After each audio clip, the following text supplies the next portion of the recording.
Hey, c'est Dame au studio Wisepark en avant pour le snare de synthèse. Alors attention, là en fait c'était super long, c'est-à-dire j'ai essayé de te le faire en temps réel. J'ai dû faire 4 ou 5 essais. J'ai pas réussi à te faire le truc en temps réel parce que trop long, mais trop long quoi. C'est-à-dire j'ai pas l'habitude de faire des snares de synthèse. Donc voilà, j'y ai mis énormément de temps. Alors je vais quand même tout expliquer. Tu auras le patch sur Serum. C'est principalement fait sur Serum, à part ce noise que j'ai rajouté parce que je trouvais pas ce que je voulais en termes de noise sur Serum. Voilà, trêve de bavardage, on va rentrer dans le patch. Je m'étais mis quand même un snare modèle de chez Teddy Killers, c'est lui. Ok, un super snare, mais en même temps très classique, si tu veux, au niveau sonorité. C'est ça que je voulais atteindre pour pouvoir s'adapter à différents projets. C'est un snare qu'on retrouve un peu partout et je trouvais ça intéressant de prendre vraiment un classique comme ça. Donc tu as vu un petit peu le spectre. Pas beaucoup de stéréo. Voilà, on arrive à 36, à moins 36 et je t'ai fait ça. Alors ouais, j'ai mis pas mal de temps, hein. Franchement, j'ai été vraiment étonné par le temps passé parce que pour arriver à vraiment à la sonorité voulue, j'ai dû quand même mettre des couches et des couches de traitement et puis rechercher quoi en termes ouais, rechercher. J'ai même dû aller sur internet nous trouver des sources. Justement, j'ai trouvé un tuto là de chez Teddy Killers. Justement, c'est pour ça que j'ai pris aussi cet exemple là de snare parce qu'il nous a fait un tuto. Enfin, ils nous ont fait. Enfin, il y a un tuto de chez eux dédié au snare de synthèse justement. Donc, je me suis largement inspiré de ça avec la méthode Serum. Et voilà, là, je t'ai fait tout le traitement qui s'ensuit. Il y a de tout, de la saturation, de l'EQ, voilà. Ensuite, ça passe dans un groupe puisqu'on a le noise indépendant ici, avec la finalité du traitement. Donc voilà, de la stéréo, une compression finale et un limiteur, et même deux limiteurs. Voilà. Donc j'aime autant te dire, tant d'axes. Lui, je te le présente directement, en fait c'est un sample de noise, enfin qui contient du noise, mais si tu veux je l'ai largement filtré parce qu'à la base il a ça. Donc il contient aussi des fréquences beaucoup plus bas. Enfin, le noise contient des fréquences basses, mais si tu veux là je l'ai cuté à 1 kg. Voilà, avec un petit pic tout en haut et une compression pour avoir quelque chose de plus régulier. Ensuite on a une enveloppe voilà, de fade pour obtenir ça. Le patch Serum, on a ça en sortie. Voilà, donc en solo. Le patch Serum. Alors, c'est une note en A3. On va rentrer dedans. J'ai l'impression qu'il y a quelqu'un qui rentre au studio. Alors. Ouais, on a un oscillateur en sinus. Octave, -2. Ici, on s'est mis en mono. Pour l'oscillateur, pas grand chose à dire. On a une enveloppe. L'enveloppe est très importante avec une attaque à 0. Hold, j'avais essayé de l'ouvrir un petit peu. Finalement, j'étais redescendu. Decay à 125. Pas de sustain. Et un peu de release qui normalement ne sert à rien. Peut-être j'avais un clip. Un petit clic. Donc on a un LFO, c'est lui qui est quand même très important dans cette histoire, puisque ce LFO part sur le pitch ici, avec les sémitones. Donc dans la matrice, on est en unipolaire, là en sémitone, et on va juste un poil en dessous du plafond. Donc l'idée, encore une fois, c'est de faire un pew avec ce sinus. Si tu veux, donc là, on est en mode enveloppe pour taper qu'une fois. On est libre en termes de BPM et on est très rapide en fréquence, c'est-à-dire pour que ça aille très vite. Donc ça fait ça qu'une seule fois, donc cette descente de pitch, et je l'ai réglé avec la vitesse ici, pour avoir quelque chose de sympa qui fasse... J'enlève le noise. J'enlève l'autre noise.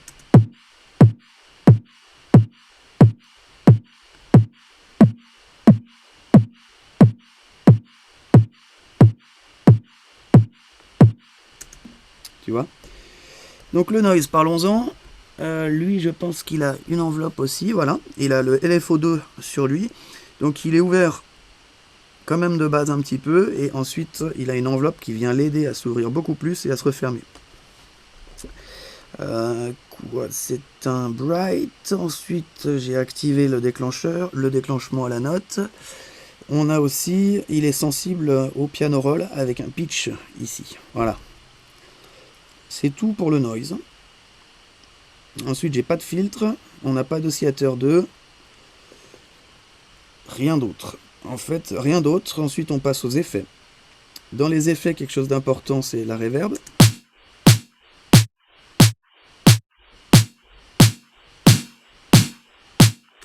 Voilà, pour lui donner une room. Je suis resté en hold, par contre, on est vraiment au minimum en termes de size, decay. Il y a du low cut. Il n'y a pas de high cut parce que je voulais vraiment du high. J'ai arrêté le spin et spin def. En fait, si tu veux, j'ai remarqué un truc. C'est que tu peux en fait avoir une sorte de tonalité dans ta reverb avec le spin. Et en fait, il faut le laisser tourner. Et quand ça fait comme un... C'est linéaire, si tu veux, comme modulation. Donc, quand tu as l'espèce de pitch qui te convient, ferme vite. Tu le fermes vite. Et là, du coup, il reste bloqué sur cette tonalité que tu as choisie. Donc, c'est assez tricky à faire, mais ça te donne un bon résultat. C'est-à-dire que tu arrives à saisir une tonalité comme ça dans ta reverb et la garder, répéter tout le long. Bon, après, tu peux laisser tourner puis faire un enregistrement si tu veux, mais c'est moins... voilà. Donc là, on a une room sympa qui rentre dans un compresseur.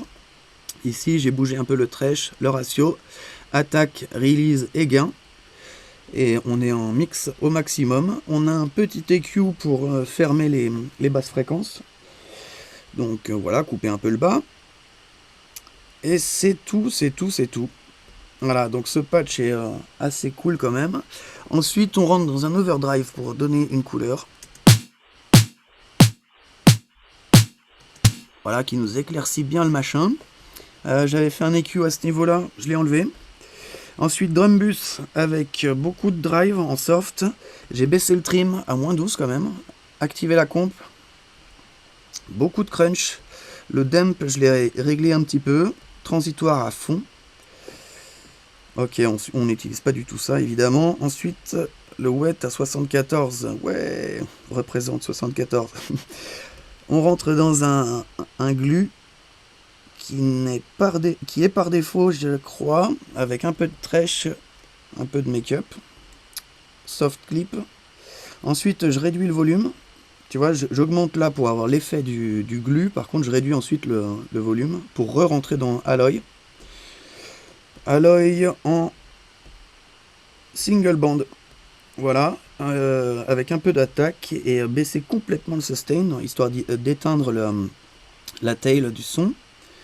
Voilà, ensuite on rentre dans un EQ avec un trou, on a recoupé le bas.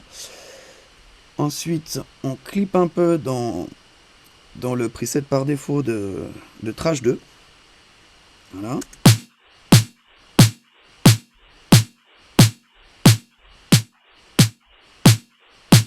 Un peu comme l'overdrive, c'est pour nous ramener un petit peu plus proche le son, écraser encore la dynamite en rajoutant des petites choses en termes de saturation.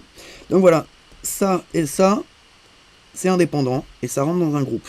Dans ce groupe, qu'est-ce qu'on a? On a de imaging, donc pour accentuer la stéréo, c'est-à-dire lui, en fait, il va prendre la stéréo qu'on a puis il va la booster. Alors du coup, j'ai tout enlevé jusqu'à 495, mais en fait c'est faux, c'est pas 495, tu peux le remarquer au span. Regarde là si je le gigote.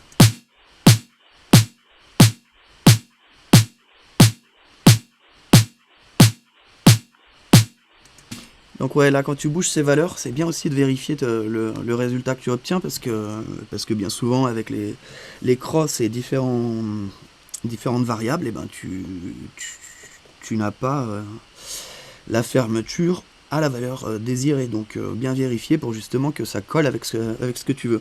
Ensuite, par contre, j'ai tout boosté au maximum puisque j'avais peu de stéréo, donc je peux me permettre de la monter au maximum. Ça pose aucun souci, j'en avais même pas encore assez. Ensuite, on passe, avant ça, on passe dans un compresseur, donc de chez Isotope, c'est Ozone.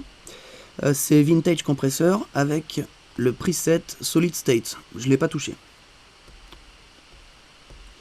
Donc là, tu m'as compris, c'était pour ramener un peu d'homogénéité dans l'ensemble du son. Donc, et surtout faire remonter un petit peu le bas du son, l'ambiance finalement, le sustain. Donc je fais quelque chose de contraire à ce que j'ai fait juste avant, mais justement c'est pour ramener un petit peu de cohésion, ramener un petit peu de naturel, quitte à casser un petit peu le transitoire. Voilà, c'est un choix. Donc ensuite, on rentre dans un maximizer avec très peu de trèche. Donc là, c'est pour le booster un petit peu, tu vois. D'ailleurs, je vais redescendre le caractère pour qu'il attaque directement. On est en mode transitoire ici. Voilà, alors là, tu vas me dire, bon, bah, ça devrait suffire. Et non, on rentre encore dans un M-Saturator en mode clipping. Donc ici, pas grand-chose. Trèche à 0. Et j'ai mis un peu plus d'input. En fait, voilà, c'était pour justement l'écraser un petit peu, faire du clipping.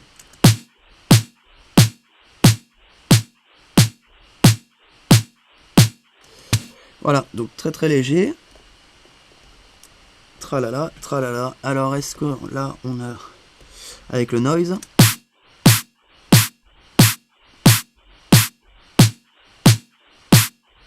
Voilà, j'ai obtenu ça, donc je te fais réécouter le modèle, enfin la référence, on va dire. Qui est plus aigu en pitch, en fait.